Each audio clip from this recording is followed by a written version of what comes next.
So I'm sitting here with Lauren Castellano, who's a production strategist here at Udacity. She deals a lot with producing material for our online courses. She's going to talk to us a little bit about creating online content. So thank you so much for talking to us today, Lauren. So welcome. So the first thing I wanted to ask is, any of our students who are familiar with other platforms may have noticed that the production values at Udacity tend to be very high. And I don't mean that solely as a compliment, because when you produce content more on budget, it's easier to make it available to a large number of people. And when you have a high cost associated with it, it kind of creates a barrier. So why do we invest so much into our course production process? So I really look at it as a long-term investment. You wouldn't put this much time and money in a class we're just going to release to 50 people. So we are seeing, we want to see this through and see students learn from these classes for years, with edits to update them. But and another thing we've really done is we're investing in the student experience, not just the course itself. So yes, we could give our highly qualified instructors a camera and they can just stand in front of a blank screen and talk, but we add a lot to it so that the students can have the best experience. So, it takes a lot to have all the different quizzes or just making it a little bit fun. Like when we were talking about material design and filming with Porsches, like you just add some stuff and it makes a better student experience. So it's investing in your student, not just the course. Yeah, it sounds like we're kind of taking that opportunity, knowing that instead of just this being presented to 75 students a semester, it's being presented to thousands or tens of thousands or hundreds of thousands of students, to really increase what we do and do what maybe we'd like to always do, but we just don't have the resources to do it initially. And that's one of the things we tell our professors when we're getting started with our courses is this is the opportunity to do what you've always dreamed of doing with this course, because you probably can't get the funding to do it when you're teaching it to 75 students once a year. But if you're teaching it to 300 students 3 times a year, you can do a lot more. So in your position, you deal with a lot of people who've never taught online before. Many of them are experienced teachers in person who are just making the transition to the internet. Others are subject matter experts who have no teaching experience and are just experts in some domain that we're interested in. So let me ask you first, when you're dealing with a teacher or professor who has an abundance of in-person teaching experience but has never taught online, what are some of the unique issues you wrestle with in trying to transition them to teaching in this online environment? There are a lot of things. One thing that you really have to address early on is the nerves that come with teaching online that a lot of people don't really want to talk about. But when you teach in a classroom to 30 people, if you kind of mess up explaining something, oh well, shoot your students an email.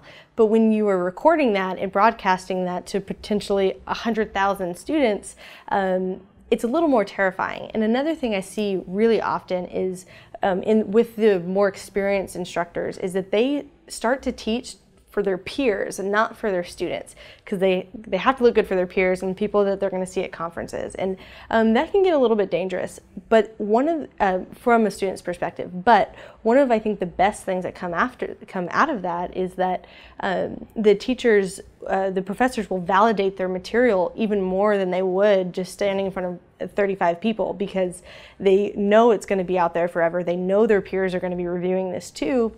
And they take more pride in that. And I think so those nerves can kind of play in our favor, but also against us when we start to lose the student experience in that. So when they try to teach too high level, and it's like, don't do that. So when we're dealing with that issue and we really want to make professors remember the student experience and not just focus on teaching for their peers, what are some of the things that they can do in this environment that they can't do in the regular classroom that we need to make them aware of? I mean, that's a great topic, because when you get to teach online, the sky's the limit. You have so many options, and it's really important that you think about, when developing a class, that you think about, okay, what are the good teaching tools or examples that I've used in class, strictly because I'm constrained within 4 walls, and how can we expand on that?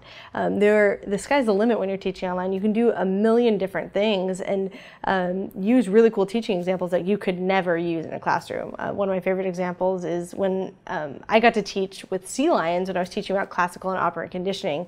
We got to go to a laboratory, see some sea lions, and teach the students that way. And they could see how the sea lions were learning husbandry skills. It was really awesome. And I could never bring a sea lion into a university classroom, but I've asked, they won't let me. But so you can really stretch the box that way. And it's really important for instructors who have taught the same class for every semester for the last 10 years and they use the same syllabus to kind of just shred that. I like to tell our instructors that don't just think outside of the box. There is no box. The sky, like the world is your oyster when it comes to teaching online. So really just getting that creativity out of them when they're so accustomed to doing the same thing over and over again can be challenging, but it's endlessly important for a student experience. Yeah, I imagine that with many of our professors who've been teaching for so long, they're very good at the way they teach right now, but I think I've encountered some at least that I think have forgotten that certain constraints that they have, and it started as constraints, that now they're just kind of part of the fabric of the course. It's something like, I have the topics broken up in a certain way. Well, you only have the topics broken up like that because you've been forced to teach hour-and-a-half lectures all, you know, for the past 20 years. Now you can have a 15-minute lecture followed by an hour-long one, so you have a lot of flexibility there. But what about for those incoming instructors who have no teaching experience whatsoever? They're subject matter experts at Google or Facebook or something, and they don't know what it's like to teach at all, but they're experts in their field. How do we help them get accustomed to this? So one thing that's great about the subject matter experts is they've never started within that box, so they are really good with the creativity and just expanding on different ideas and giving the practical application of what they're teaching. One of the things that we have to remind them to do is anticipate students' questions. And they don't have experience with students in a classroom raising their hand saying, wait, I don't understand that point. So as course developers, we try to highlight different areas. And you see expert blind spot a lot with subject matter experts when you don't as much with professors because they're used to students saying like, no, no, no, that doesn't make sense. So teaching them about expert blind spot and saying, okay, you're using jargon there that your intro students are not going to understand, and they're in environments where they don't have to think about that kind of stuff, which is great for them, but it's important for the students that they don't do that anymore when they're teaching. So Lauren is an expert at producing online content, and as a result, she may be using jargon that some of you aren't familiar with. So Lauren, can you tell our students what expert blind spot is? Shame on me. Well, so expert blind spot is when you have an expert in a field and they use jargon or explain a topic and forget that some people might not know the foundation that the expert has. So you have to take yourself back a few steps and figure out what it is that you just assume people know and what it is people actually do know.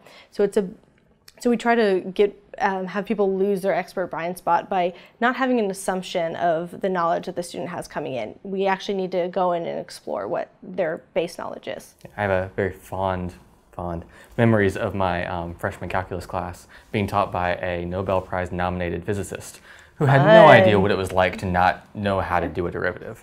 And so, yeah, I think that's a very important thing we wrestle with. And because we deal with so many subject matter experts here at Udacity, it's even more pertinent because they have no teaching experience. All they know is their field. Yeah. But I think you're right. It's also a great chance to have that kind of blank slate to work with someone who hasn't developed any bad habits or hasn't really incorporated those constraints of the classroom into their outlook on teaching. Exactly. So in this class, we might have many people who will either produce online content for this class or might go into teaching online in the future. And in fact, that's one of the project ideas for this class is to actually film a mini course for some topic you're interested in. So for those who might want to do that for this class or in the future, what advice would you give them on getting started with online teaching? I would say to really reflect on your past teachers. Pick and choose what things that they would do that you really, really liked and really dissect that. Were they good teachers because of the context they were teaching in? So were they great in a classroom, or do you think what they were doing would translate really well to online? And how can you expand on that? Just shred every syllabus you've ever seen and really start from scratch. Do the whole think way outside the box, that there just is no more box, and be creative. Start out with the most outlandish ideas and then reel it in based on your production constraints. That way, you at least have a fun class at the end. Another thing is to be a really honest consumer. How long is it when you're watching this video until you want to speed me up or skip to the next video? And then try to reflect on that and make a class that you would actually want to watch. Sometimes sitting through a 20-minute screencast or headshot is not how you want to do it. Most students would just fast forward or be done with it. So reflect on that and think about the content you're making and make sure that you're picking the right medium. Some things are just better if people read them. If you can create a PDF that they should reflect on, then come back to video or a discussion forum. I don't know if you'll have that or not, but look at your content and then pick the best medium to teach that. teach that content by. So is it video? Is it a screencast of something? Is it a reading node, which we call a reading node, but I guess in your case you'd probably be creating like a PDF, but something like that. I think the most important thing is being the honest student. Think about things from a student's perspective. Yeah, I know that we've probably given you some examples of some courses out there that we consider to be high quality. We've not given you any examples of courses that we don't consider to be high quality because we don't want that attached to us. But feel free to ask your fellow classmates on the forums for examples of online courses they've taken that were not good. And they might recommend some courses from other platforms. They might recommend some Udacity courses. They might recommend some Georgia Tech courses. But that'll give you something to actually learn from and see not only what to do, but what not to do. So thank you so much, Lauren, for talking to us today. And thank you all for watching.